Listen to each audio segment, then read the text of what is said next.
Bueno, pues buenas tardes, bienvenidos y bienvenidas a esta sesión inaugural del 10º febrero republicano de la primera a la tercera.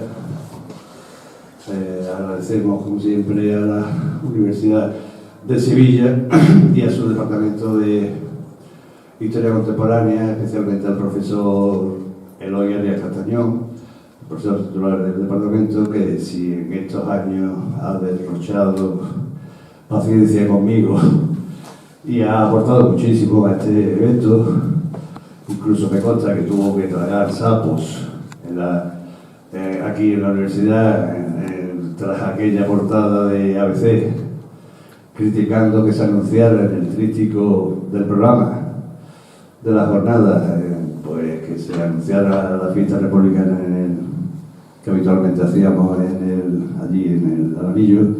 En esta edición él ha hecho posible que pueda transmitirse estas jornadas a través de internet. Así que muchísimas gracias, Eloy. Y bueno, las circunstancias que se han dado, quiero también pedir disculpas y lamentarlo y agradecerle mil veces a Ángel Duarte y que haya tenido que soportar conmigo. No ha sido un incidente, pero sí ha sido un momento de tensión, desagradable. Me he ido a pedirle permiso a Juan Morillo Lora para que, puesto que él sabía además que estaba programada que Ángel Duarte hiciera unas palabras, como tradicionalmente hacemos allí en el busto ante Castelar, palabras de homenaje y de tal al republicanismo laico español del siglo XIX, pues bueno, hay que agradecerle que Ángel Duarte haya podido intervenir esos 10 minutillos que ha intervenido ahí en el Cristina, es a Javier Pérez Rollo, que amablemente pues le ha cedido a Ángel esos minutos. Y bueno, ante estas circunstancias me veo obligado a hacer una serie de consideraciones. Comparto lo que alguien dijo, no sé qué, que se lucha por lo que se ama y se ama lo que se conoce. Por eso se concibió el febrero republicano de la primera a la tercera con 3 objetivos: el conmemorativo, el pedagógico y el lúdico. La idea de organizar este evento surge de lo que percibí en aquellas asambleas en las que participé del movimiento 15M que se hacían, como recordaréis, allí en las setas, en la Encarnación, donde no solo se rechazaba la presencia de la bandera tricolor, sino que en sus debates no se cuestionaba ni la forma de Estado ni las relaciones de este con el Vaticano. Entendí que tal actitud se explicaba, entre otras razones, porque identificaban dicha bandera con determinado partido e ideología.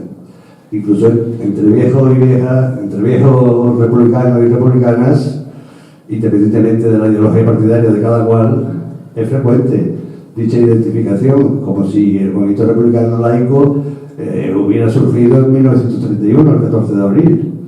De igual manera persiste aún, también entre republicanos y republicanas, la errónea identificación entre laicismo y ateísmo. Igualmente comprobé que tras décadas inoculando, sobre todo a través de los medios de comunicación y del sistema de enseñanza, asociaciones de ideas como República Quemada Iglesias, República Guerra Civil, República Caos, República Comunismo, etcétera, etcétera, persistían esas asociaciones de ideas entre aquellos jóvenes. Propuse a Europa Laica y a su grupo local Sevilla Laica que los días 4 y 5 de febrero de 2012 teníamos previsto celebrar la jornada laicista anual en Sevilla, de Europa Laica, como digo, que esta fuera la jornada inicial de algo de mayor calado. Pero el entonces reducido grupo de Sevilla Laica no se vio capaz de abordar más tareas, a pesar de que mi propuesta ya presentaba confirmados a 8 de los 10 conferenciantes que luego, entre ellas Pura Sánchez, que está aquí, a partir del 6 de febrero intervinieron en el 1 de febrero republicano. Por ello tuve que acudir a UCA, una asociación fundamentalmente memorialista, para organizarlo. La organización del febrero republicano ha de seguir estando, en mi opinión, en manos de asociaciones y colectivos sin intereses electorales, sin simbología partidaria o alusiva a otros movimientos sociales, por muy legítimos y muy dignos de apoyar que sean, cuya meta sea la instauración de la Tercera República laica, con independencia de las ideologías que individualmente cada uno tenga. No obstante, aplaudimos la incorporación de la militancia de los partidos y sus dirigentes, incluso que estos, en sus sedes, organicen febreros republicanos que abunden a lo largo de todo el Estado español, donde se debatan y difundan los valores del republicanismo laico español. Nunca hubo intención de constituirse en plataforma de partidos ni se asumió más tareas que la pedagógica y la afectiva. No obstante, otras asociaciones, ateneos y colectivos manifiestamente republicanos y laicistas podrían sumarse a las tareas organizativas y o colaborativas, siempre que se comprometan, claro, sinceramente, no como otros, con los objetivos expresados. Además de los conferenciantes, aquella primera propuesta contenía la estructura del febrero republicano, que consistía en 1. Homenaje al republicanismo laico representado en el busto de Castelar, ahí en los Jardines de Cristina. 2. Las jornadas universitarias a desarrollar en la Facultad de Historia como lugar natural más adecuado para abordar la historia del republicanismo laico español desde sus orígenes. Y la tercera parte de esa estructura sería la fiesta republicana en el Parque del Alamillo, un parque público, claro. En la 9ª edición, en 2020, con la incorporación de varios profesores universitarios y de institutos al Ateneo Republicano de Andalucía, creado inicialmente con el propósito, casi que diría único, de que se incorporara a la organización del febrero republicano, que Sebastián Martín Recio, que presenté yo, pues empezamos a hablar con distintos profesores que habían estado participando en el febrero republicano y se identificaban con la filosofía de este. Pues se introdujo una cuarta parte a esa estructura, el febrero republicano en barrios, con la idea de llevar el conocimiento del republicanismo laico a los barrios, y que se desarrolló del 4 al 7 de febrero de, como digo, de 2020, mediante varias charlas en distintos barrios de Sevilla. Respecto a la fiesta republicana, este año la directora general de Fomento de la Junta de Andalucía, de la que depende el parque, nos ha desautorizado su celebración porque ha ordenado que no se celebren actos políticos en el mismo. El último sábado de enero coincidí en la asamblea memorialista de la Plaza de la Gavidia con el diputado Nacho Molina, al que planteé el asunto y pedí que registrara en el Parlamento andaluz una pregunta al respecto.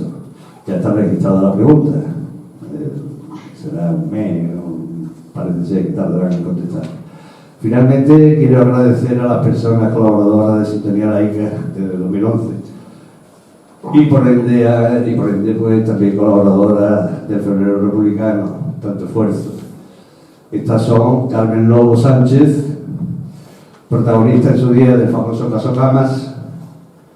Yo sé que no le gusta que haga referencia a ello, pero bueno, no puedo callarme, Carmen, disculpa. Al profesor de filosofía y responsable de formación de Europa Laica, César Tejedor de la Iglesia, a mi querido actor Francisco Algora, ya fallecido, y a Esperanza Alcaide, de la librería El Museo Lector y presidenta de la Asociación Feria del Libro de Sevilla. En esta mi despedida como coordinador del Febrero Republicano. Confío en que fructifique el propósito del catedrático Francisco Sierra de formar un comité científico que planifique las jornadas universitarias. Y hoy te pido permiso para proponer que integres ese comité científico. Eso es todo. Espero que les parezca interesante el programa que hemos elaborado este año y ya le cedo la palabra a Laura Flores.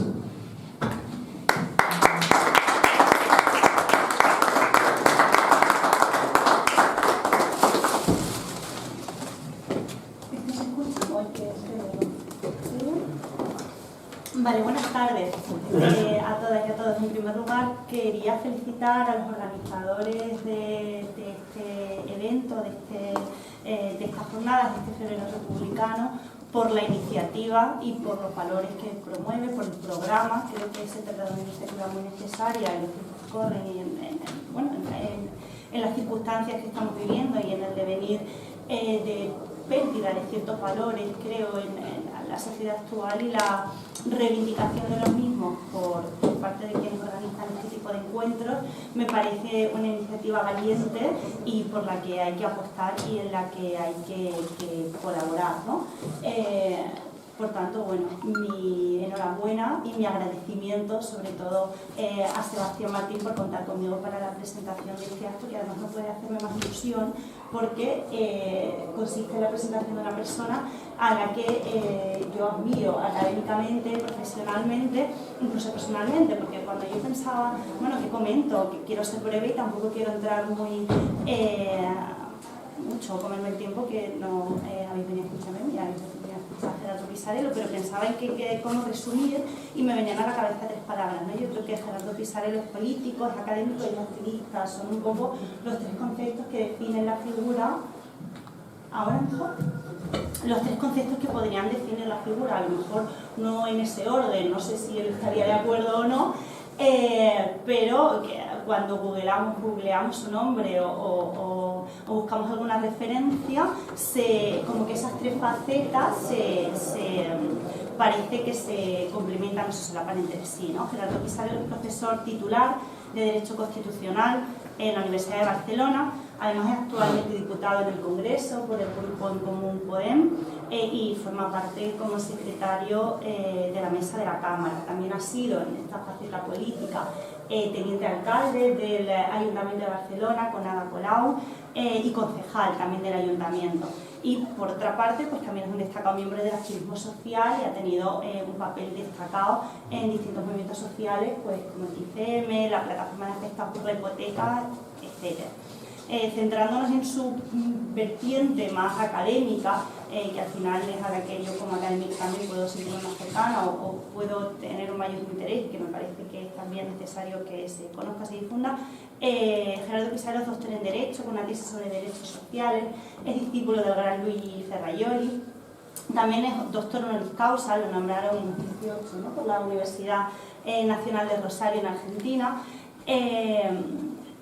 Bueno, y ha sido vicepresidente de otro centro, otra institución que creo que tiene importancia, su papel, su función institucional, social, como es el Observatorio de Derechos Económicos, Sociales y Culturales, ¿no? Un centro de estudio dedicado a la investigación, asesoramiento, incidencia en materia de derechos económicos, sociales y culturales.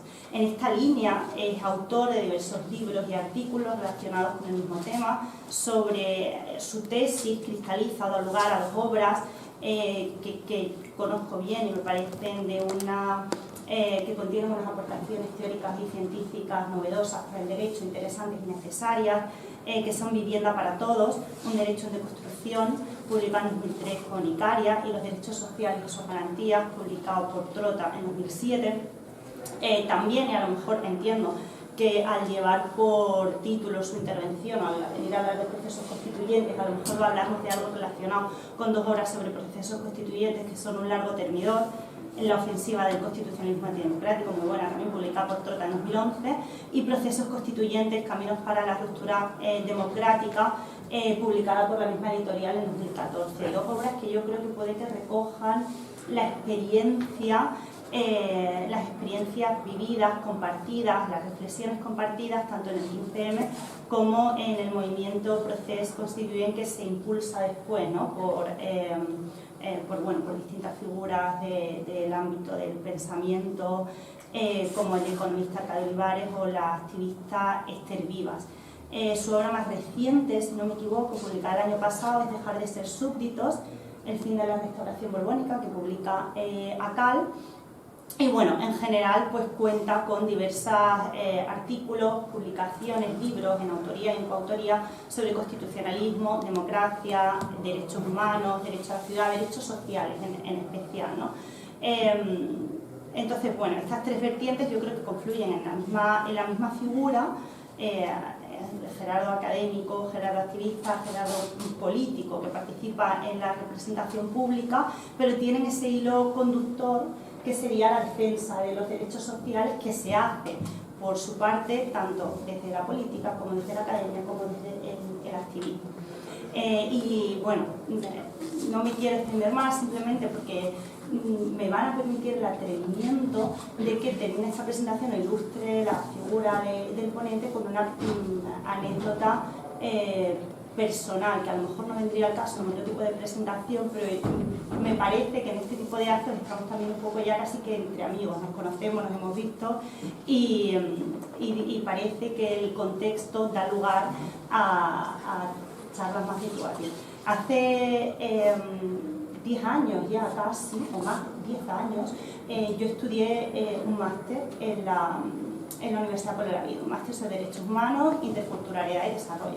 Venía a estudiar la carrera de Derecho, aquí en la Facultad de Derecho de la Universidad de Sevilla. Como todos sabemos o podemos intuir, se trata de un contexto y un ambiente bastante conservador, rígido, estructurado, las facultades de Derecho en general y esta en particular. Entonces yo salgo de ahí, aterrizo en un máster de teoría crítica que le da vuelta a todas las certezas o a todos los dogmas que de alguna manera pues, nos habían enseñado en la facultad, un máster interdisciplinar en el que confluyen titulados de diversas materias, no solo derecho, sino también pues, periodismo, ciencias de la educación, de todo, y nos dan un poco la vuelta a todo. Y entonces yo recuerdo especialmente, se lo comentaba ahora antes de pasar a la mesa a Gerardo, con especial cariño las sesiones en las que viene a hablarnos, se pone delante un jurista serio, profesor de universidad formal, y dice, es que lo que os han explicado esto no es así. Es que, ¿qué es eso de que los derechos sociales son principios rectores? ¿Por qué? Son distintos. ¿Por qué es menos importante? ¿Dónde dice que justifica que sea menos importante? El derecho a la protección de la salud, el derecho a la sanidad pública, el derecho a la educación, el derecho a la cultura, que el derecho a la vida, el derecho al honor, el derecho a la libertad de expresión, no solo son igual de importantes, no solo son ambos tipos de derechos que pretenden clasificarlos como distintos tipos, igual de capitales para construir un sistema verdaderamente democrático, sino que son interdependientes entre sí. Si no tenemos uno, no tenemos el otro, y cuando atacan unos van a atacar también los otros de manera complementaria, ¿no? A mí me da la vuelta todo, además bien explicado, bien argumentado, y yo me voy y le digo al que era mi director de TFM en aquel momento, que luego se convierte en mi director de tesis.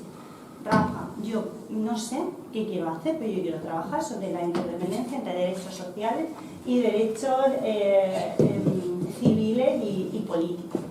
Y bueno, y porque en esta clase he visto esto y me ha gustado y tal. Me dice, bueno, pues vamos a hacer, creo que lo que tienes que hacer, el tema es este.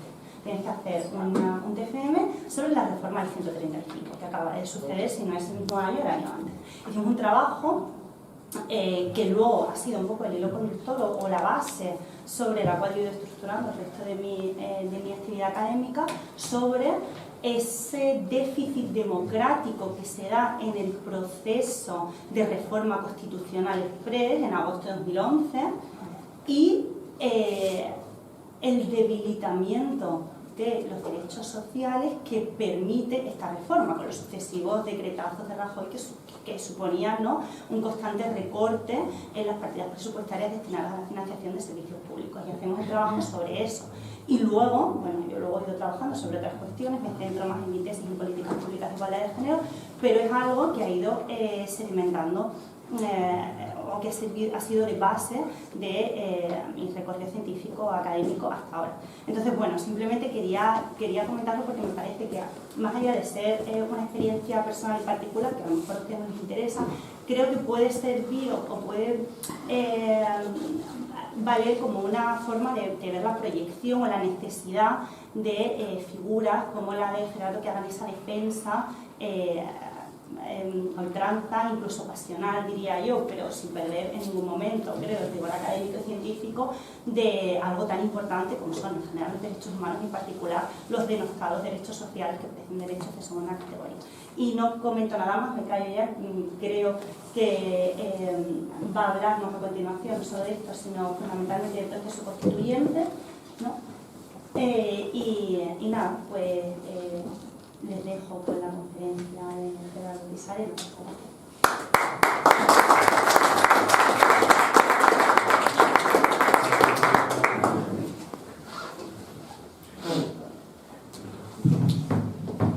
Bueno, muy bien, muy buenas tardes a todos y a todas. La verdad es que es un placer enorme poder estar aquí.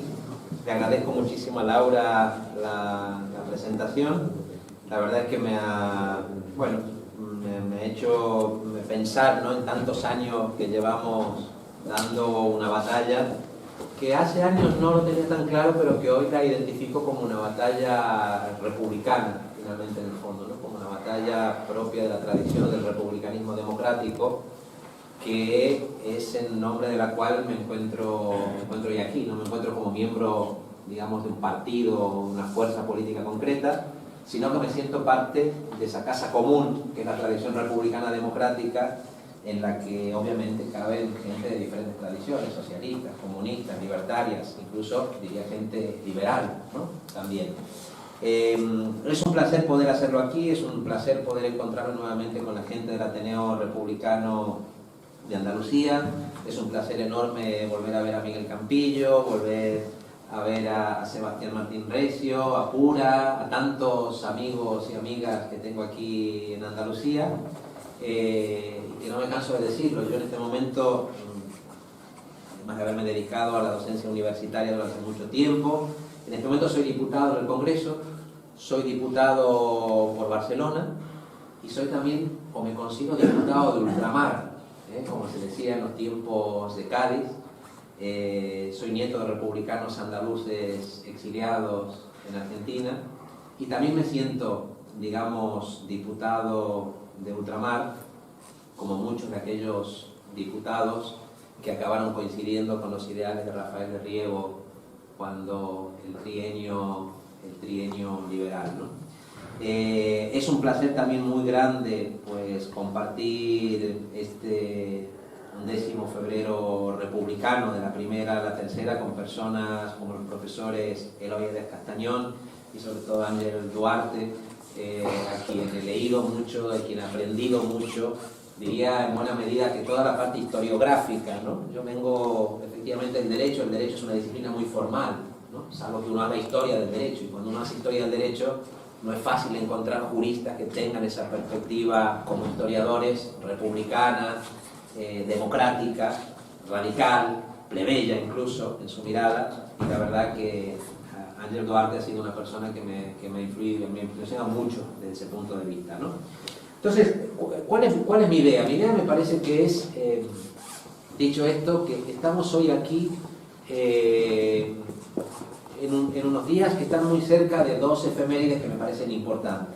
Una, naturalmente, es que en el 2023, el año próximo, se van a cumplir los 150 años de la proclamación de la Primera República Española, ¿no? De la federal.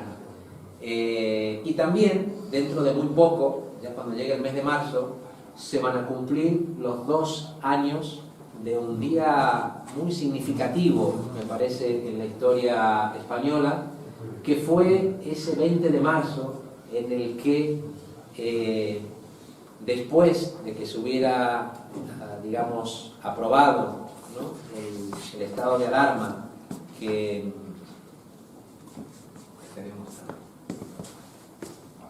por la transmisión. Sí, sí. Un día después que se hubiera decretado esa situación excepcional como producto de la pandemia, ¿no?, que nos obligaba a todas las ciudadanas y ciudadanos a recluirnos en nuestras casas, pasaba una cosa extraordinaria en la historia reciente, y es que la Casa Real, con la firma de Felipe VI de Borbón, emitía un comunicado en el que se reconocían al menos 3 cosas de gran importancia, ¿no? La primera es que el padre de Felipe VI, Juan Carlos I, dicho por el propio Felipe VI, podría, ¿no?, tener cuentas offshore no declaradas en el extranjero, podría haber sido autor de delitos graves de blanqueo de capitales y de evasión fiscal, y en tercer término, una cuestión que no es menor, el propio Felipe VI habría tenido conocimiento al menos un año antes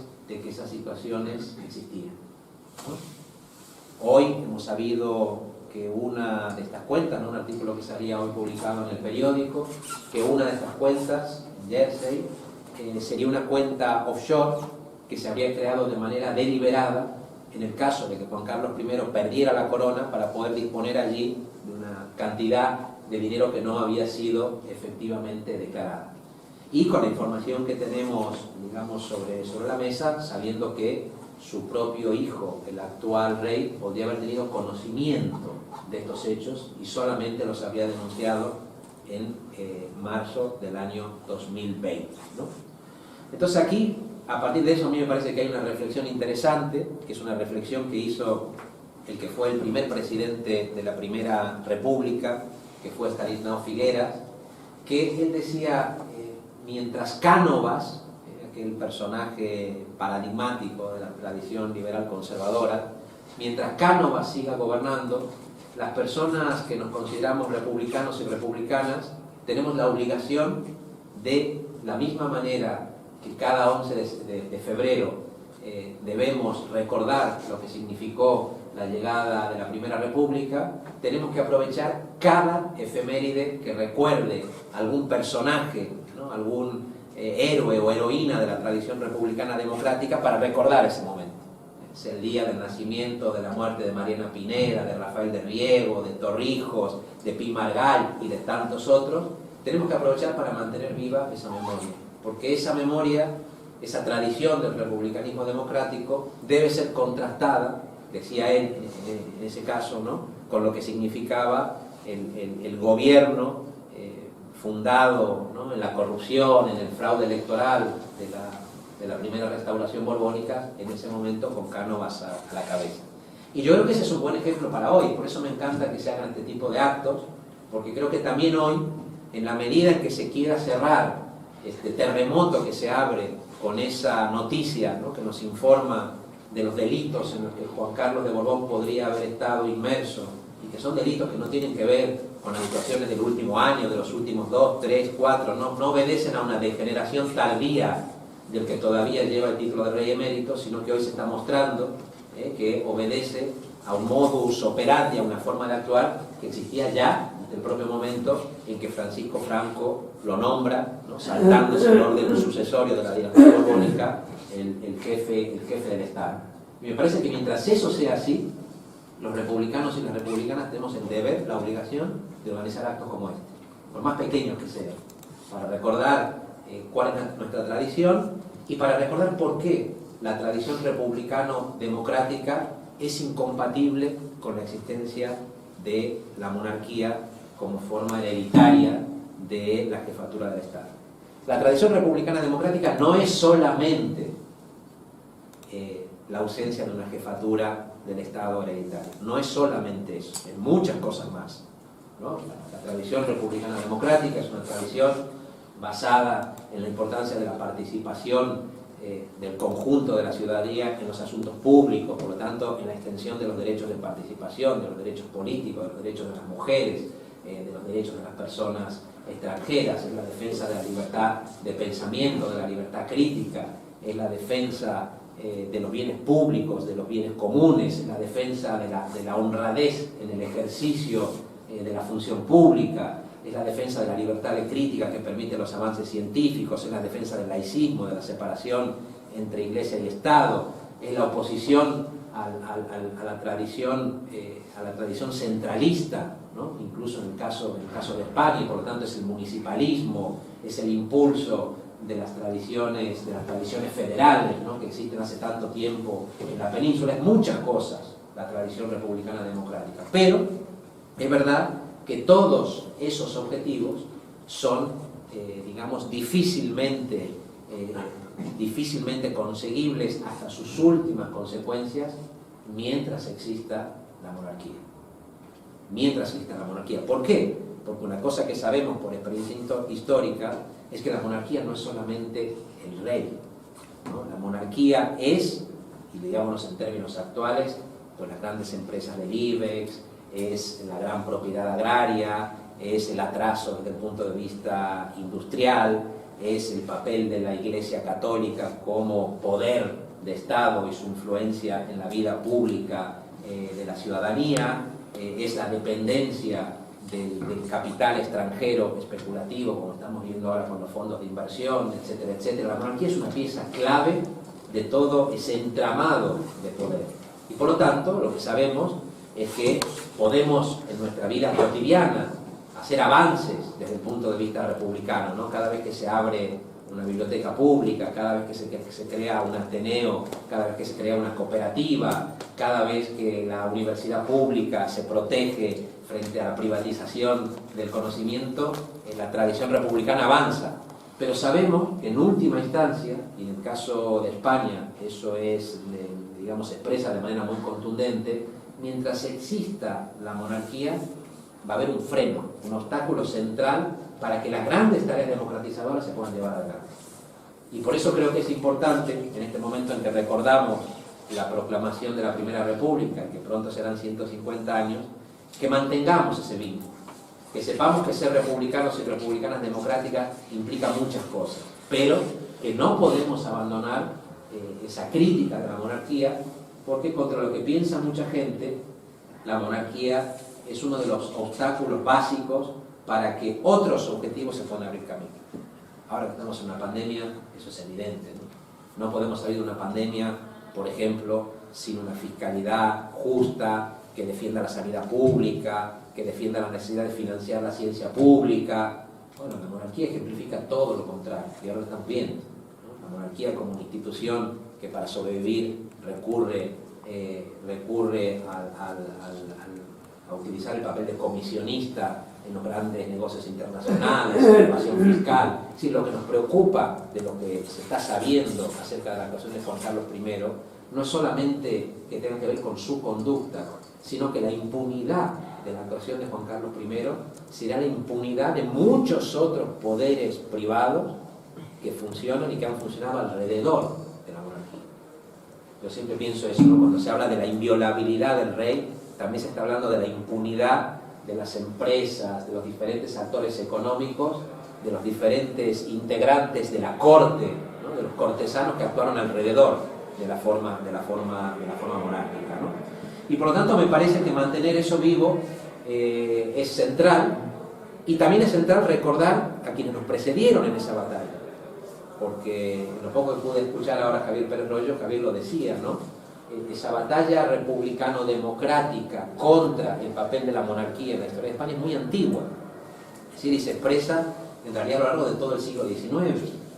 Ya con la propia Constitución de Cádiz, con el propio proceso de Cádiz, ya se expresa aquello, ¿no? Y aunque la Constitución de Cádiz fue efectivamente una constitución liberal, el profesor Eloy Arias Castañón ha recordado eso también recientemente, aunque fue una constitución liberal, lo han recordado muchos otros historiadores.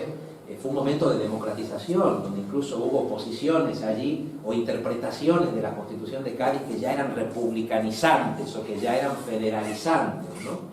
Y otro tanto pasa en el trienio liberal, cuando efectivamente Rafael de Riego se niega a embarcarse a América a reprimir a los procesos emancipatorios que se estaban teniendo lugar del otro lado del océano, cuando se niega a ser el adversario de Bolívar, cuando se niega a ser el adversario de San Martín, cuando se niega a ser el adversario de tantas figuras de la emancipación americana, en realidad está estableciendo la emancipación americana de la monarquía, ya en los años 20 clarísima, de manera mucho más clara.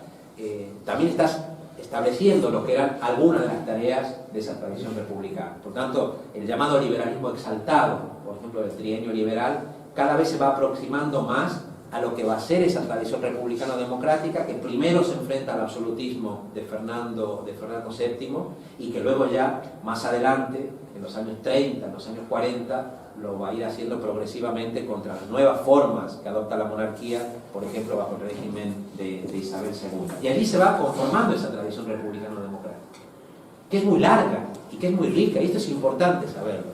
Porque si no puede haber un peligro, que es que cuando recordamos la proclamación de la Primera República o de la Segunda República, nos llevamos la impresión de que la historia de España es una historia en la que hay solamente pocas repúblicas que duraron muy poco y que no funcionaron. Eso es lo que querrían, ¿no? Que acabemos interiorizando, cuando en realidad las tradiciones republicanas, que son tradiciones muy plurales, porque ha habido diferentes tradiciones republicanas democráticas en toda la península, son muy ricas, y son muy ricas ya desde largo de todo el siglo XIX. Y esas tradiciones republicanas, el republicanismo cotidiano del día a día, nunca ha dejado de expresarse. Y creo que nosotros tenemos la obligación de ponerlo de manifiesto. Y se ha expresado en lo que decíamos antes, en la lucha, por ejemplo, de las mujeres, ¿no? Excluidas en buena medida por la tradición republicana dominante, pero siempre empujando por tener presencia a su manera en todos esos momentos, ¿no? No solamente en Mariana Pineda, hay muchísimos nombres de mujeres que batallan por abrirse camino dentro de esos procesos de democratización que iban acompañando al republicanismo, y que lo hacen en los años 30, en los años 40, participando en sociedades literarias, en sociedades de ayuda mutua, como decíamos antes, en cooperativas, en bibliotecas, más adelante en asociaciones abolicionistas, por ejemplo, que lo que defendían es que se acabara la esclavitud en las colonias de ultramar. Y todo eso va construyendo, digamos, una especie de magma que estalla en uno de los primeros grandes procesos constituyentes democratizadores de la historia española, que es el que se produce como consecuencia de la Revolución Gloriosa de 1868. Yo no había tomado conciencia hasta leer a muchas historiadoras e historiadores que admiro de la importancia que la Revolución Gloriosa tuvo en la historia republicana, ¿no?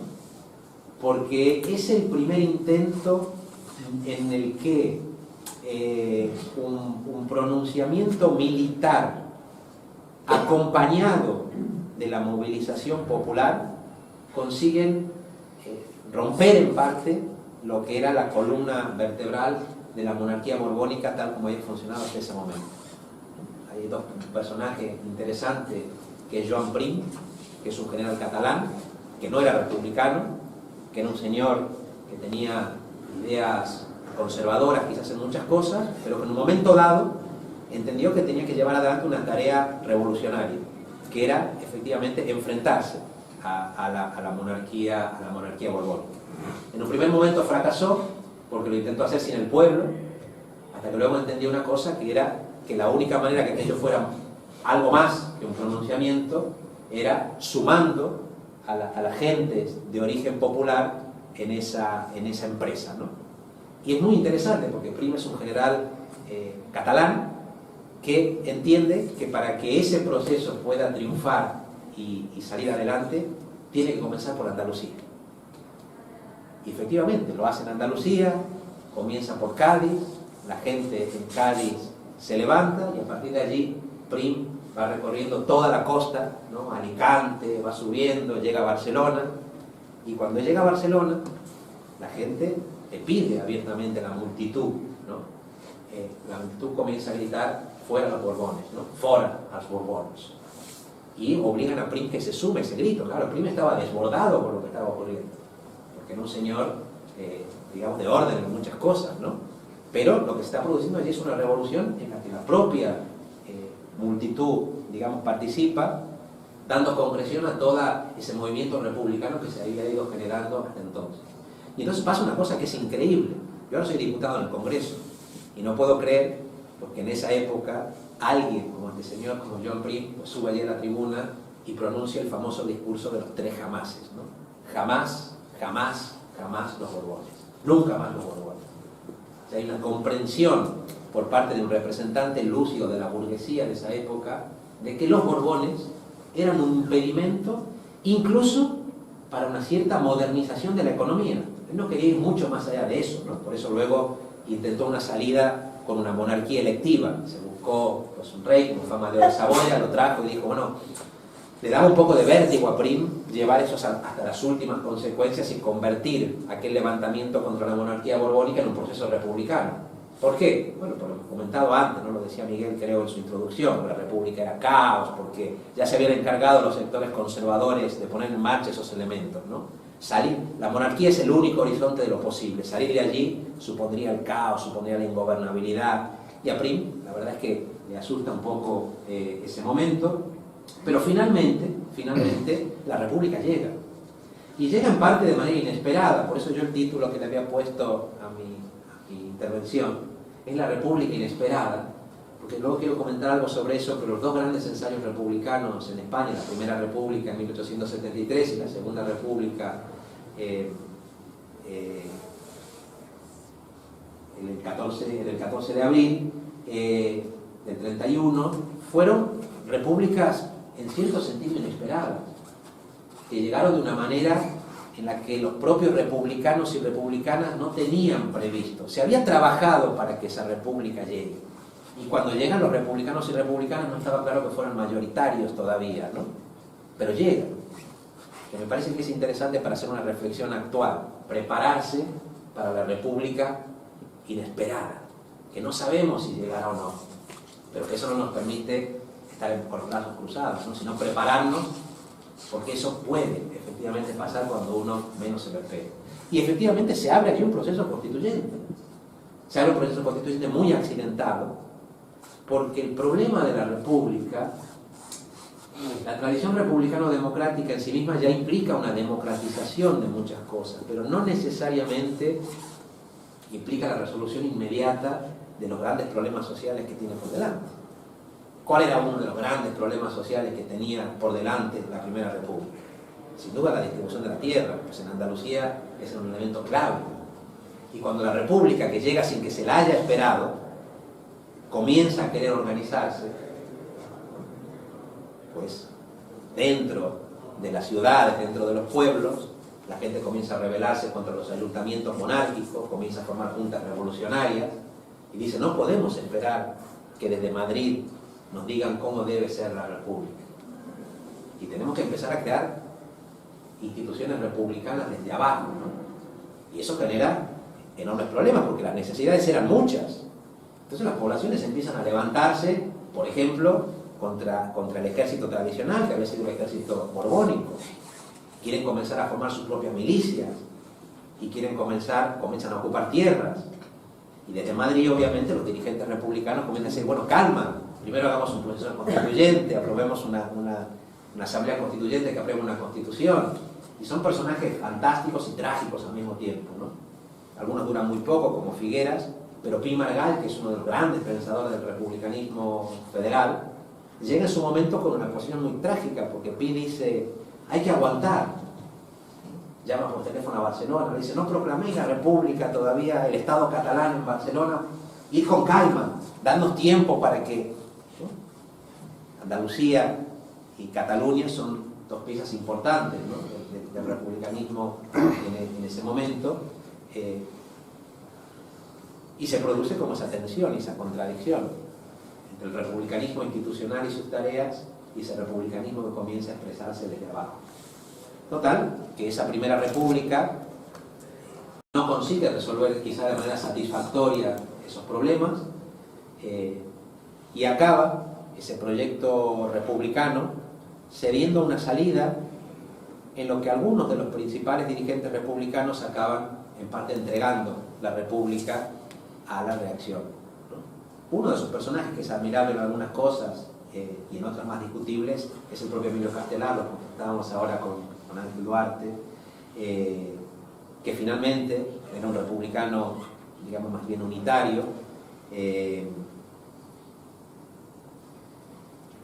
acaba, ¿no?, pensando que la única manera de mantener el orden y de salvar la república era pues reprimir a esos movimientos sociales, a esos movimientos populares que habían estallado pues en Andalucía, en todo el Levante, parcialmente en Barcelona, cuando la Primera República tuvo dos frentes a los que enfrentar. Tenía el carlismo en el norte y tenía los movimientos en defensa del derecho a la tierra en el sur, y en lugar de centrarse en el norte, pues se centran en los propios trabajadores, ¿no?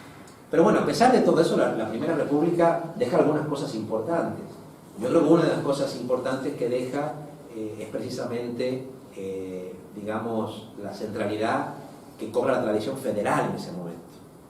Porque es verdad que la monarquía liberal, oligárquica, se había conformado como una monarquía centralista. Y el centralismo, digamos, siempre fue un adversario de una corriente importante de la tradición republicano-democrática, que por el contrario fue municipalista, fue federalista en muchos de sus casos, y que seguramente tiene Pi Margall, que hoy es poco conocido, pero que fue el segundo presidente de la Primera República y un gran teórico del republicanismo democrático, una de sus figuras más importantes.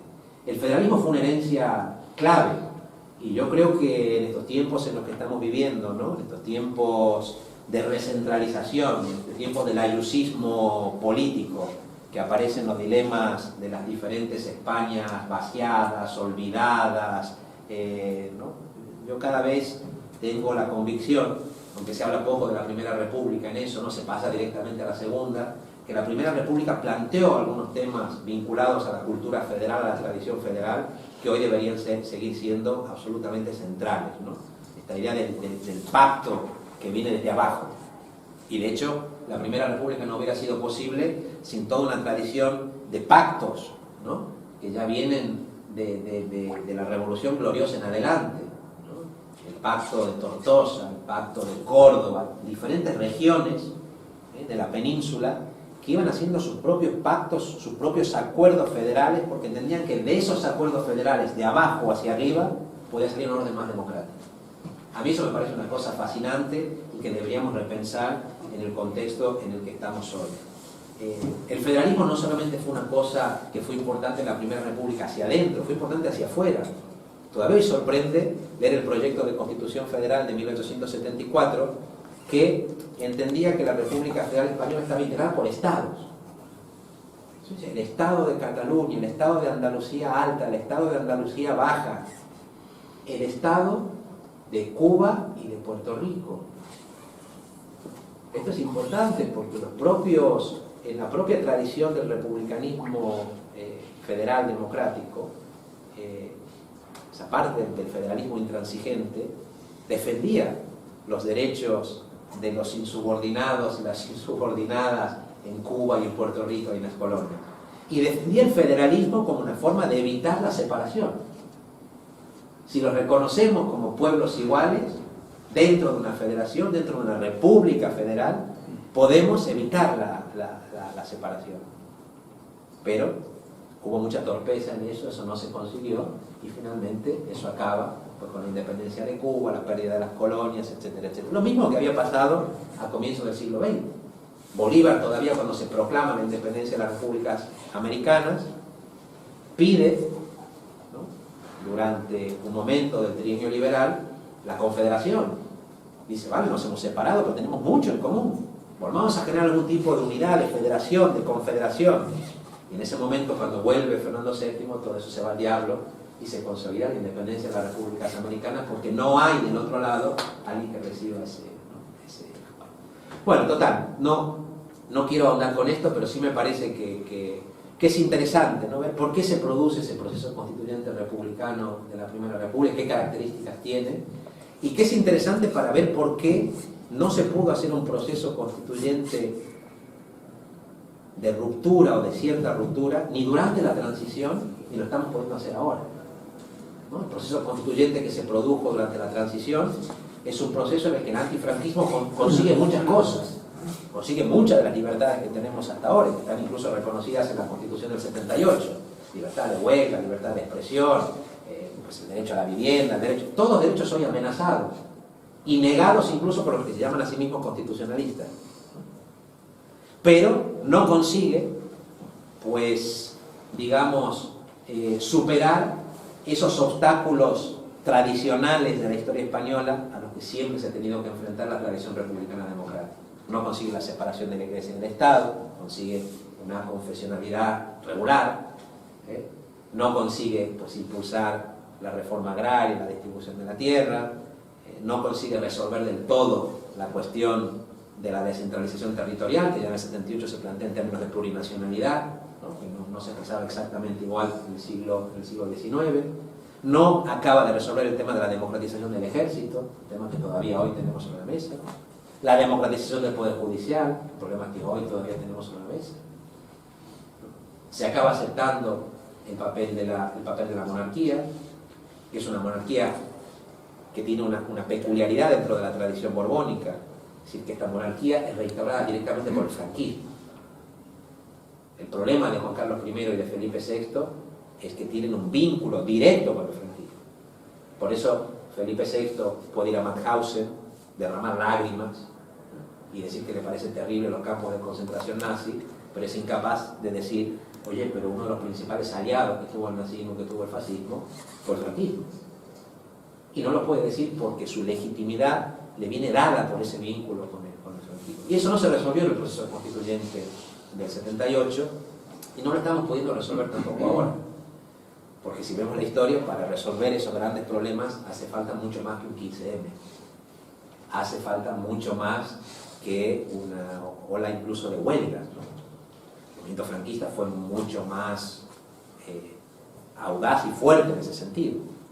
Y por eso nos encontramos con la situación en la que nos encontramos ahora, en la que la monarquía está deslegitimada o tocada en su legitimidad como nunca desde hace mucho tiempo, pero al mismo tiempo no hay ese magma constituyente que se generó después del sexenio revolucionario en el 19, que se generó previamente, ¿no?, durante la resistencia a la dictadura de Primo de Rivera. No existe eso, no lo tenemos. Y por eso cuesta tanto. Por eso es difícil que se abran paso a las comisiones de investigación contra Juan Carlos I, ¿no? Por eso es difícil. ¿Por qué? Porque la monarquía está en un momento crítico, pero los otros grupos de poder de los cuales la monarquía es pegamento, están fuertes. Los sectores reaccionarios del Poder Judicial están más fuertes que nunca. La democratización del ejército se ha producido a medias, pero cada tanto aparecen esas expresiones reaccionarias dentro del propio ejército. El papel de los medios de comunicación.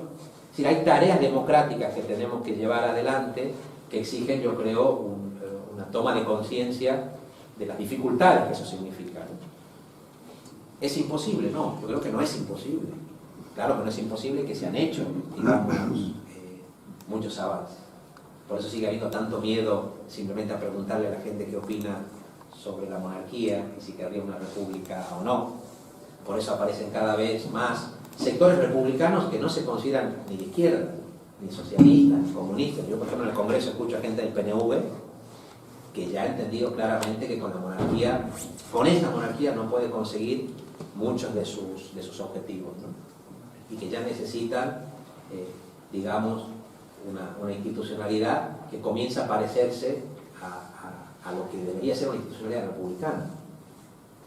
Es verdad que eso sigue generando, me parece a mí, esa imagen del caos, pero si lo pensamos bien, pues somos un país que está rodeado de repúblicas, ¿no? La República Portuguesa, la República Italiana, la República Francesa. En realidad somos una anomalía en el sur de Europa. Por lo tanto, lejos de espantar a la gente, oh, la república sería el caos, no, Francia, ¿no? Italia, Portugal. De entrada, algo parecido, que por ejemplo permita que si un jefe de Estado, como fue Nicolás Sarkozy, comete delitos graves de corrupción, pues se lo pueda sentar en un banquillo, ¿no? Y no como está pasando ahora, que todas las instituciones están actuando al unísono para que Juan Carlos I no pueda hacerlo, ¿no? Por lo tanto, en eso, y con esto acabo, yo creo que hoy la reflexión es esa. Me parece que para eso debería servirnos ese vínculo, como digo, que hay entre crisis de la monarquía y proclamación de la Primera República, ¿no? Para superar un régimen monárquico hace falta organización y fuerza republicana. Por eso yo creo que es tan importante conocer, no perder la memoria, y conocer la historia de las diferentes tradiciones republicanas que han existido en la península. Porque aquí tenemos republicanismo catalán, republicanismo vasco, republicanismo andaluz, republicanismo español, republicanismo castellano. Hay muchas tradiciones republicanas. ¿Qué pasa? Que esas tradiciones normalmente no se han conocido entre sí. No han tenido los relojes acompasados. Y por eso a mí me gusta esta idea de que hace falta acompasar los relojes. que ya veremos si nos llevan a una especie de nuevo pacto de San Sebastián, como el que se produjo en 1930, y esas diferentes tradiciones republicanas pueden unirse y establecer algunos puntos en común. Yo creo que eso debe ser un objetivo, ¿no? Y luego tomar clara conciencia qué es lo que hay detrás de la monarquía. Si me preguntáis si soy optimista o no, pues no lo sé. Yo no descarto que esa monarquía, para defenderse ahora, necesite de lo que necesitó cuando se impuso la dictadura de Primo de Rivera, de una reacción dura en el que tengamos un gobierno de Vox y del PP que establezca limitación de libertades, limitación de la democracia con la monarquía. Porque hay que reconocer que hoy la monarquía es una institución, sobre todo, valorada por la derecha y la extrema derecha, lo cual es un problema para la monarquía. Pero es un escenario primo riverista en algún sentido, ¿no? Eso podría ocurrir, si no vamos con cuidado, y ahí también pues, la importancia de que las diferentes tradiciones republicanas o proto-republicanas se entiendan. Se entiendan, porque si no el retroceso puede ser muy duro. Eso hay que saberlo. Y también existe la posibilidad de que recuperando las lecciones republicanas del siglo XIX, pues seamos capaces de centrarnos en algunas batallas, de lograr que esas tradiciones republicanas se entiendan y poder efectivamente avanzar. Nosotros desde el Congreso, por ejemplo, una cosa que me impresiona, somos muchas fuerzas políticas diversas que hemos intentado mínimamente que la monarquía funcione como dice la Constitución española, como una monarquía parlamentaria. Imposible. La conclusión a la que llegas es que por más que la Constitución lo diga, nunca la monarquía borbónica ha sido una monarquía parlamentaria. Es una monarquía lo suficientemente caprichosa y lo suficientemente rodeada de cortesanos poderosos como para no aceptar límites constitucionales elementales. La gran utopía hoy republicana es que la monarquía se comporte como una monarquía parlamentaria. Ni lo está haciendo, ni lo va a hacer. Pero esa es parte también de su debilidad, ¿no? Y por lo tanto, y con esa idea termino, yo creo que, aunque son tiempos muy difíciles, la pandemia, lo decíamos ahora, ¿no?, ha suspendido el tipo de implicación ciudadana, de movilización social necesarios para que haya avances democráticos. La gente está con miedo, está angustiada, está encerrada en su casa, ya no sabemos si nos podemos comunicar entre nosotros por otra vía que no sea el teléfono móvil, el Zoom. Hemos perdido presencialidad. Yo diría que la presencialidad, no voy a hacer una cosa tecnófoba, ¿no? La tecnología es buena, o puede ser buena, pero la presencialidad me parece que es importante para construir vínculos republicanos. Vernos, tocarnos, abrazarnos, la elocuencia republicana, ¿no?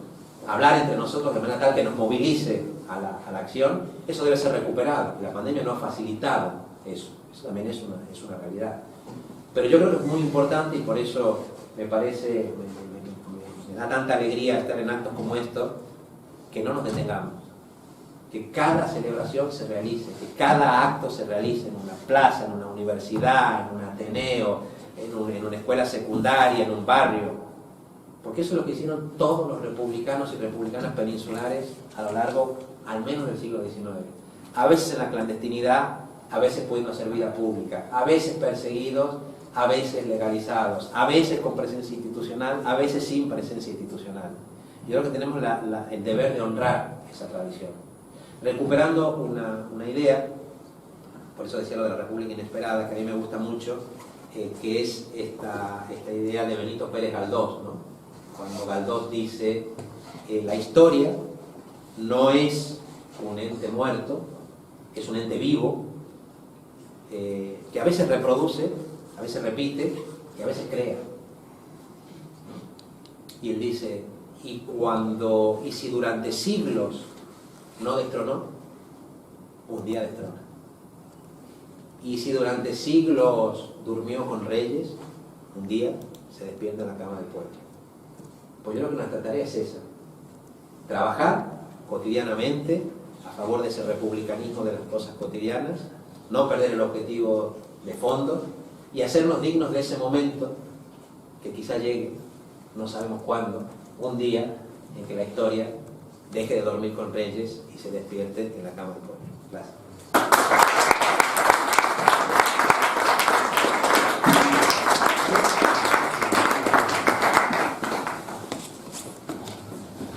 Muchas gracias. gracias, Gerardo, Isabel, por esa defensa realista, ilusionante de los valores republicanos puesto en contexto, en perspectiva histórica, ¿no?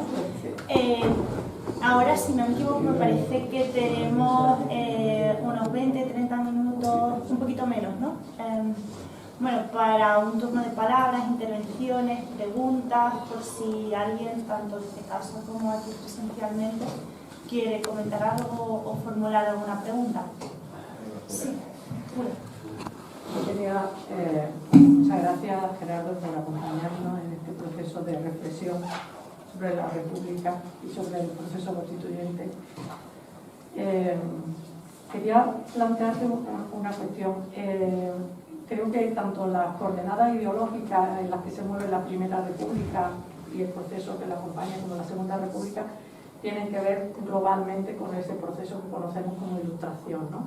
Esas serían globalmente las coordenadas ideológicas. Sin embargo, yo creo que ahora estamos en otra encrucijada ideológica, que es justamente la del otro proceso globalizador que tiene que ver con el mercado y con la mercantilización, con el nuevo gran Dios, ¿no? Si antes era la razón, ahora el gran Dios es el mercado y sus sacerdotes.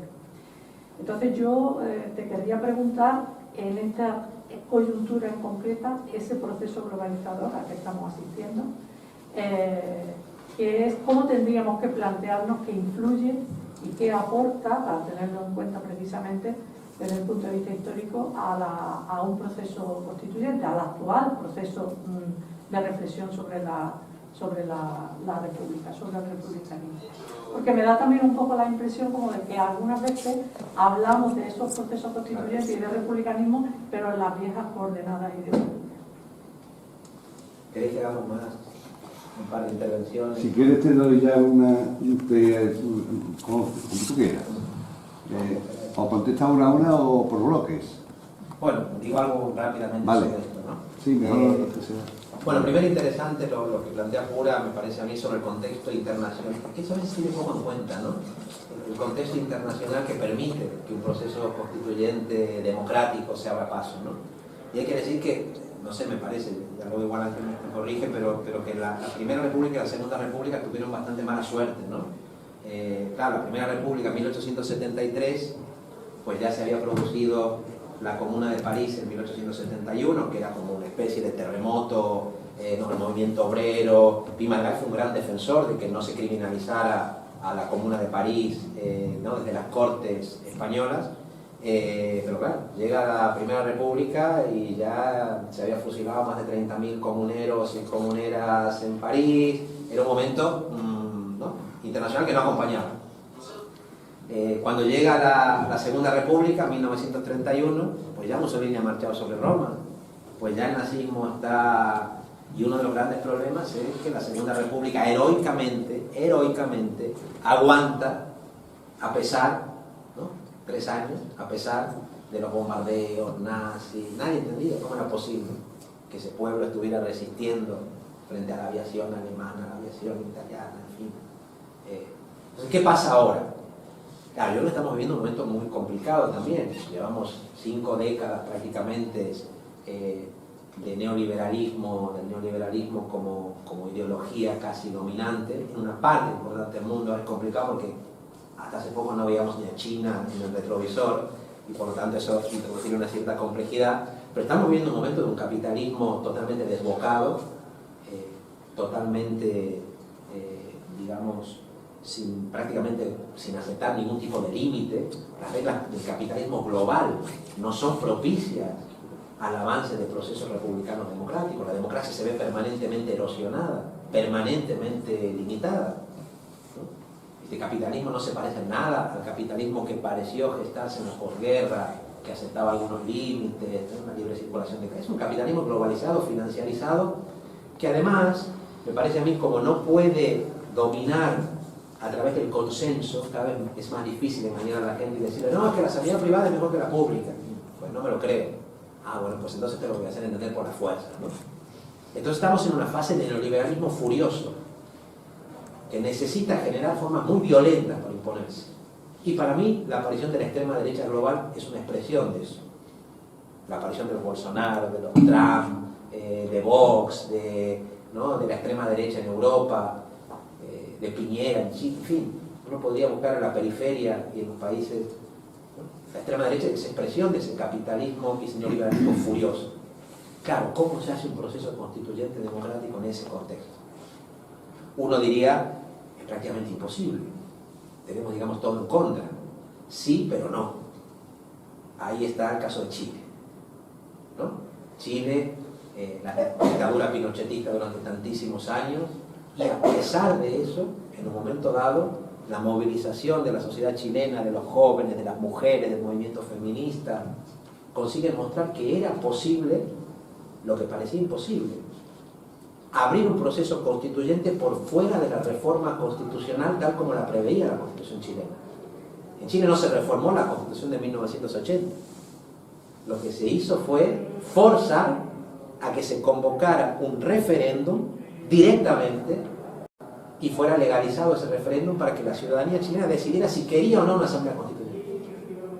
Se gana ese referéndum por amplia mayoría y hoy en Chile hay una convención constitucional que está discutiendo una nueva constitución para Chile totalmente diferente a la constitución pinochetista. Lo que no pudimos hacer aquí, en el sur, fue posible. Ahora, ¿eso quiere decir que en Chile se hayan superado todos los obstáculos tradicionales a los procesos de democratización? No, porque el nuevo presidente Gabriel Boric se va a encontrar con que tiene el ejército heredado de Pinochet, con que tiene el sistema de medios de comunicación heredado de estos últimos años del gobierno de concertación, con que tiene una estructura de poder económico muy complicada y con que tiene que moverse en un sistema internacional que todavía está regido por unas normas de un capitalismo globalizado que hacen que la batalla solamente desde un país sea enormemente difícil. Entonces, bueno, ahí habría que ver si Chile con Brasil, en fin, ahí aparecería, pero creo que nosotros teníamos un problema muy parecido. Hacer un proceso constituyente peninsular, si Portugal estuviera en manos de la derecha, si Italia estuviera en manos de la derecha, sería muy complicado. Y por lo tanto yo creo que efectivamente hay que pensar en otras coordenadas también, ¿no? No para que la empresa nos parezca imposible, sino para que veamos, bueno, las complicaciones que hay. Pero también en ese sentido yo creo que hay que desfetichizar la idea del proceso constituyente. Porque hay cambios que no se pueden hacer si no hay un proceso constituyente. Pero es verdad que hay otros, limitados, pero importantes, que se pueden hacer aunque no haya un proceso constituyente. Uno puede tener una ley de vivienda digna, ya veremos, sin que haya un proceso constituyente. Podría ganar espacios de conquista de derechos, ¿no? No quiere decir que no se pueda hacer nada. Pero entonces hay que buscar como las dos cosas, saber, digamos, las dificultades que habría, y yo sí creo que, como te digo, esta forma de capitalismo globalizado es un impedimento, porque es una forma de organización de la economía contraria a la vida, a la supervivencia de la vida, ¿no? Muy violenta en este momento, hay que tener conciencia de ello, que no hace que las cosas sean imposibles. Yo creo que cada batalla debe darse, pero que nos muestra así la complejidad, ¿no? Disculpa, Eduardo, tengo aquí un par de preguntas mientras se van pensando el público. De Miguel Ángel López Muñoz, es un profesor de filosofía, experto en la obra de Gonzalo Puente de Ojeda, es compañero en Europa Laica, ha estado aquí, ha participado en una conferencia en el Febrero Republicano. Él te pregunta, Gerardo, ¿qué posibilidad existe en esta legislatura de que se plantee y se presente pues una proposición de ley de libertad de conciencia que derogue la libertad religiosa de 1980, como el modelo pactista con las iglesias, expresado especialmente en los acuerdos con la Santa Sede del 76 y del 79?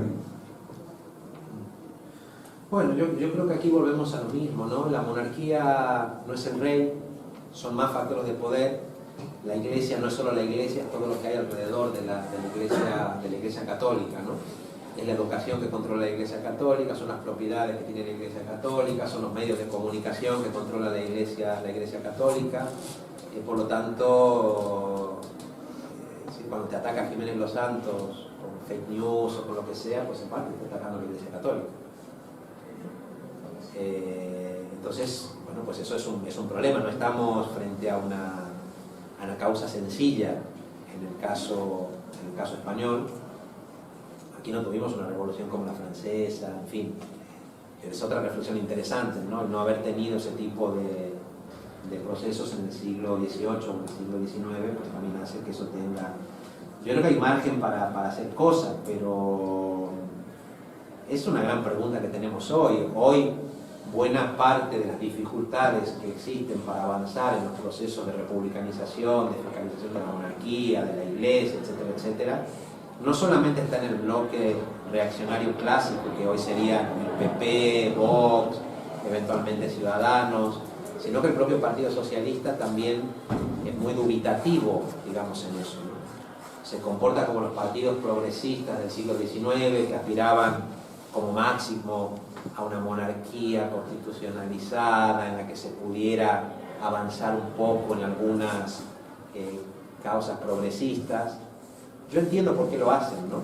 Porque aquí la derecha ha disciplinado mucho, 40 años de dictadura disciplinan mucho a una parte de la población, inoculan el miedo en familias y en generaciones enteras.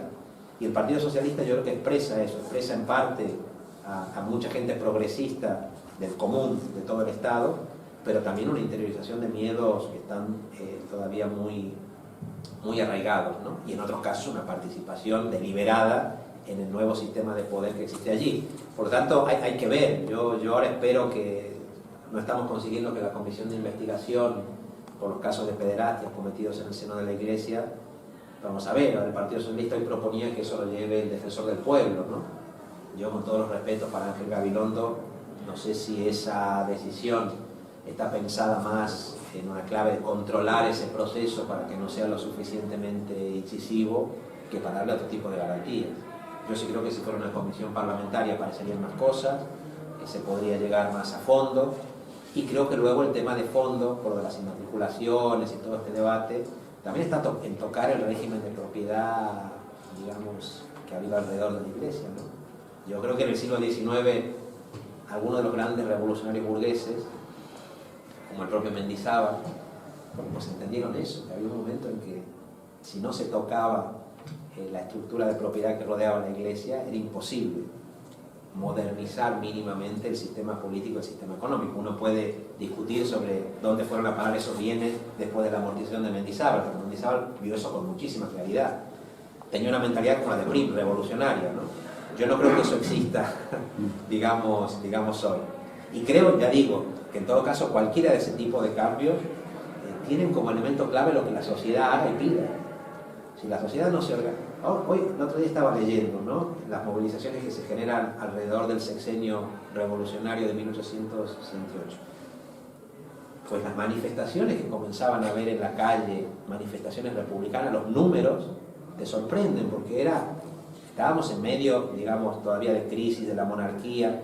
Manifestación republicana en Barcelona, 20.000 personas, 30.000 personas. Manifestaciones, no sé qué, en Madrid, pues 10.000, 15.000. Hoy eso parece muy difícil. Hasta que no recuperemos al menos eso, hoy tenemos reuniones republicanas dignas, que resistimos, pero necesitaríamos un tipo ¿no? Y me parece que eso no solamente tiene que ver con las batallas en defensa del laicismo, sino con otras batallas importantes que exigirían un tipo de organización social y de movilización social que yo todavía, digamos, no veo, ¿no? Fernando. Me va a ser difícil plantear lo que quiero, pero bueno, a ver si lo estructuro, ¿no? Yo vengo del movimiento ciudadano, sindical y de partido. Yo tengo una militancia muy activa, tuve una militancia muy activa y con mucha ideología, y sigo teniéndola. Entonces, yo hasta hace poco no estoy abrigando la idea republicana. Lo que es la estructura republicana, lo que es la forma de la política ciudadana del día a día, de lo que fue. Ahora estoy leyendo de lo que fue. Pero de donde vengo no ha habido ningún interés por las siglas políticas, y no voy a decir siglas, sino en general, de educar a esos movimientos ciudadanos, a esos movimientos sindicales, de qué es lo que fue. ¿Qué se consiguió? ¿Y por dónde transitó? Eso no se ha hecho. Desde la transición con la Plata Junta, yo no he escuchado jamás en mi vida de un programa mínimo republicano o de una política republicana. Y yo participé en la Plata Junta. Entonces, porque tengo edad y porque estaba pringado. Yo no escuché jamás en mi vida, jamás. Y doy fe porque he estado, no porque me lo están contando.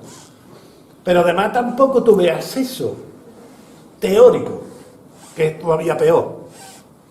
Sí tengo acceso a la complicidad del Partido Socialista y del Partido Comunista en no educarnos. Y a los otros más partidos políticos eran más minorías, pero que hay una complicidad, es lo que yo quiero. Y mi pregunta es, ¿por qué será eso? ¿Por qué será eso cuando lo que tiene que emanar es desde abajo? Si no emana desde abajo, desde las asociaciones de vecinos, de ese movimiento ciudadano, desde los barrios hacia arriba, para que vaya marcando un poquito los tintes municipalistas, que eso es muy importante, no se ha dado. Entonces, veo siempre algo, y que conste que yo estoy accediendo ahora a este mundo del concepto político republicano. Ya me he leído muchas cosas y tal, pero me entristece llegar tarde. Pero bueno, si me pueden un poquito ahí dar unas pinceladas. No, yo creo que no se llega tarde en el sentido de una cosa que también me he dado cuenta es esa, ¿no? Que a veces hacemos, como el personaje aquel de Molière, ¿no? Hacemos republicanismo sin saberlo. No nombramos como parte de la tradición republicana cosas que son parte de la tradición republicana. Usted dice, no, pero la república llegará un día. Oiga, pero usted que no está en una asociación de vecinos, eso es construir republicanismo democrático también. No está en una cooperativa, no lleva tiempo trabajando en un movimiento feminista, un movimiento de mujeres. Eso es republicanismo, eso puede ser encuadrado dentro de esa tradición republicano-democrática que ha sido muy viva y que se expresa incluso digamos, en momentos en que la forma política o la forma del Estado no es una república. Si alguien mira la historia española desde lejos, dice, bueno, en el año 2021 lo que había en España era una monarquía parlamentaria, imaginémonos. Eso, dicho así, puede parecer que no había gente republicana, ¿no? Si van al Congreso de los Diputados, yo os aseguro, en el Congreso no se votan comisiones de investigación, ¿no? Pero os aseguro que en todas las sesiones del Congreso aparecen 20, 30, 40 diputados o diputadas republicanas criticando la monarquía, criticando la no separación de Iglesia y Estado. Ya no son 2 o 3 voces, como era hace unos años que uno las conocía todas, ¿no? Que si Anguita dijo, que si no sé qué diputado vasco dijo, que si no sé qué pasó. No. Ahora hay mucha gente que está, digamos, que está en eso, ¿no? Y eso está forzando, lo conversamos también hace poco, hay una generación joven de historiadores, de historiadoras, que están, digamos, recuperando. Yo cuando he tenido que escribir sobre cosas de republicanismo, he tenido como, digamos, grandes maestros, pero al mismo tiempo me he encontrado con trabajos de chavales y chavalas de 30 años, de 20 y pico de años, que están haciendo cosas estupendas, fantásticas. ¿Por qué? Porque una chica de 20 y pocos años, historiadora, marcada por lo que ha sido el movimiento feminista, pues ya no hace la misma historia que se hacía hace 30, 40 años. Dice, yo esto, pero quiero verlo desde otro punto de vista. Cádiz, bueno, vamos a pensar Cádiz, pero yo quiero otra mirada. ¿Qué pasaba? Bueno, ¿dónde estaban las mujeres en Cádiz? ¿No existían?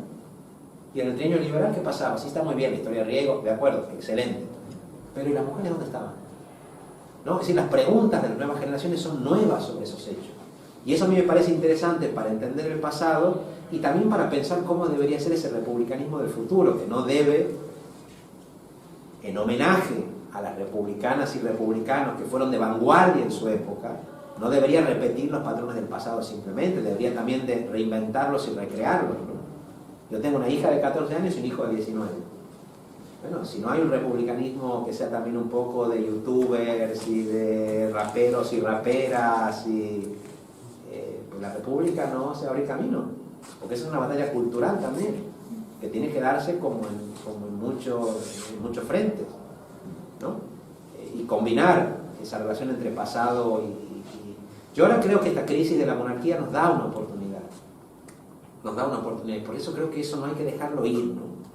Hay que tenerlo ahí cerca. Y es muy importante que la dirigencia política, yo no espero de la dirigencia política republicana que todos los días hable de la monarquía. Entendería incluso por qué no lo hacen, ¿no? Pero eso no se puede abandonar.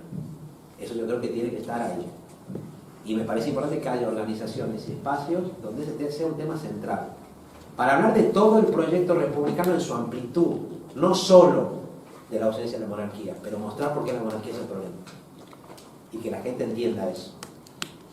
Que cuando criticamos que si el Poder Judicial es reaccionario, que si los medios, que si la Iglesia, que si el Ejército, bueno, sí, pero hay una pieza ahí que si no estuviera, si esa pieza cae, se abriría un camino para democratizar lo otro.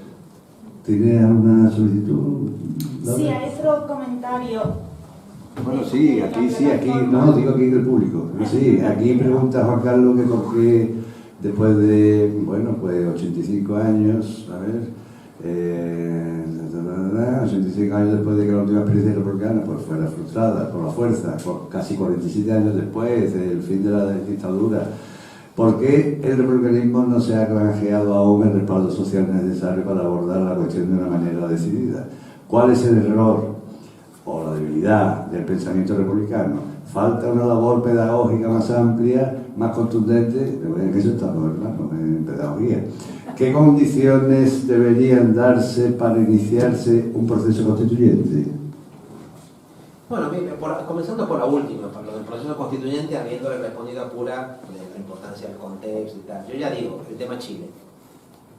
Con el proceso constituyente pasa lo mismo. Yo cuando escribí el libro, eso es muy de lo que significó el 15M para muchos de nosotros. Yo escribí un libro que llamamos Largo Termidor. Sabéis que Termidor es el momento de reacción en la Revolución Francesa. Un largo termidor, en una época en que todo lo veía, ¿no? El neoliberalismo, ese largo termidor. La ofensiva del constitucionalismo antidemocrático. Luego viene el 15M, me entusiasmé y escribí un libro, Procesos Constituyentes, Caminos para la Ruptura Democrática. Es un libro peor desde el punto de vista del realismo, creo, pero era producto de un momento de entusiasta, ¿no?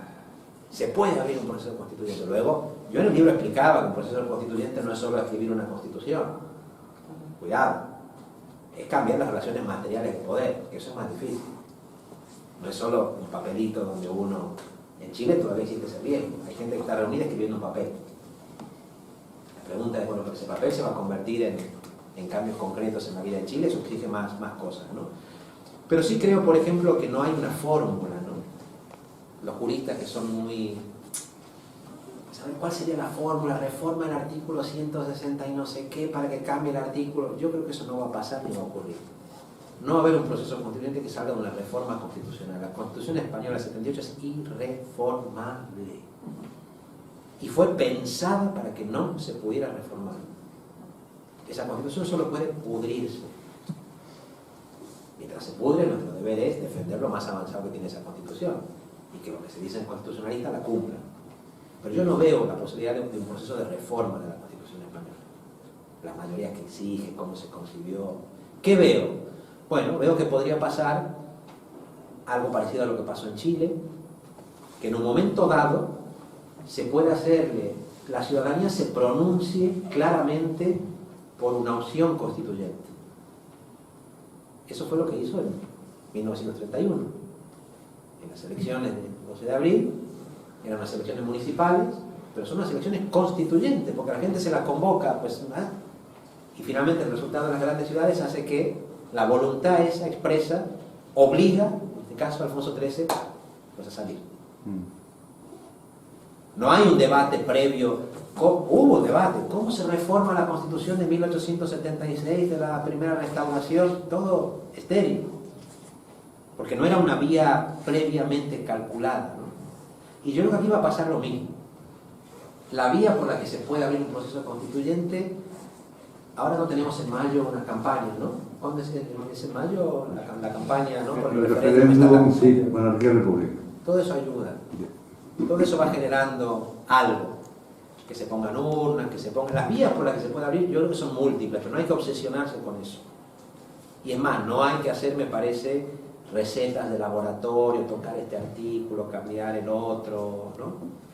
Lo que hay que hacer ahora es aprovechar el marco constitucional actual para hacer los cambios que se puedan hacer con una interpretación garantista del marco constitucional actual, pero no perder de vista que hasta que no haya un momento constituyente, y yo creo que ese momento constituyente va a tener mucho que ver con una pregunta que afecte a la monarquía. Y el problema por el cual no hay una reforma constitucional en España tiene que ver con eso, con que hacer una reforma constitucional sobre cualquier tema que suponga un referéndum al final de la reforma inevitablemente haría que se plantee la pregunta sobre la monarquía. La gente diría, sí, estamos votando para cambiar el artículo X sobre no sé qué tema menor, pero en el fondo debe seguir la monarquía. Por eso el pánico a convocar cualquier tipo de referéndum, ¿no? Porque eso puede volver a abrir ese debate, ¿no? Entonces yo creo que eso es importante tenerlo. Bueno, son las 8 menos cuarto. Creo que Ángel Duarte tiene una paciencia ilimitada. Sí, no siento mucho que... No, que no voy a decir nada ni sustancialmente diferente, ni voy a decir nada mejor en el sentido de más elocuente, con lo cual... Venga, Ángel, que te conocemos, que no es la primera vez que No, nos ofrece una maravillosa ponencia. Bueno, en cualquier caso damos por clausura de esta mesa, ¿no? Muchas gracias por las preguntas, las discusiones, muchas gracias, Gerardo, por tu intervención, y damos paso a la intervención de Ángel.